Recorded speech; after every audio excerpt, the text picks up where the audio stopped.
আসসালামু আলাইকুম সবাইকে, কেমন আছেন?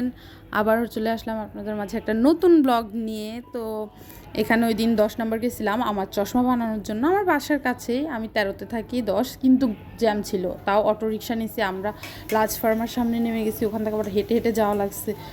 ও খুবই কষ্ট হয়েছে আমাদের, আমি আর আমার ছোটো ভাইয়ের বউ হাঁটতে হাঁটতে আমাদের ওই দিন পা ব্যথা হয়ে গেছে। চশমা বানাতে দিয়ে আমরা আবার পুরো মার্কেট ঘুরছি, ছোটোখাটো টুকিটাকি কেনাকাটাও করছি। আর এখানে হচ্ছে বাসায় এসে কী খাবো, তো বাসায় ফ্রোজেন সিঙ্গারা ছিল, যেটা আমরা নিজেরাই এর আগের দিন রাতে বানিয়ে রাখছিলাম যে নিজেরা খাবো।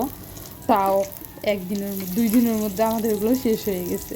আমরা এত মজা ছিল যে আমরা দুপুরে, সকালে, আবার রাতে 3 বেলায় আমাদের খাওয়া হয়েছে, আর একদিনের মধ্যে এটা শেষও হয়ে গেছে।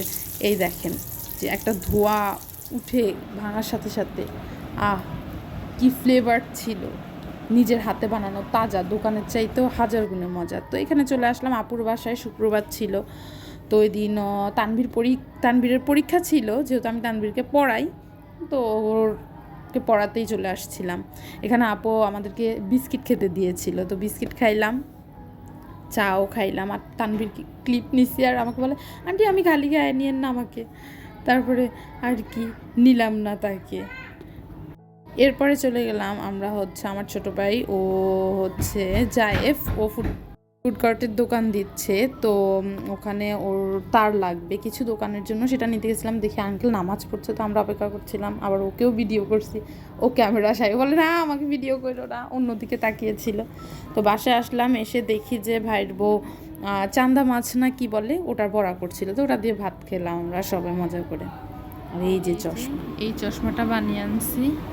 ফ্রেমটা কেমন হয়েছে আপনারা কমেন্ট করে জানাবেন, আমার খুব ভালো লাগছে।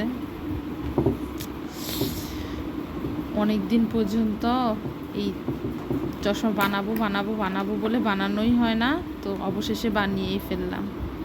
ওকে, আল্লাহ হাফেজ, সবাই ভালো থাকবেন, এবং আমার ভিডিওটা ভালো লাগলে সবাই আমার চ্যানেল সাবস্ক্রাইব করবেন, কমেন্ট করবেন, লাইক করবেন এবং শেয়ার করবেন। আল্লাহ হাফেজ।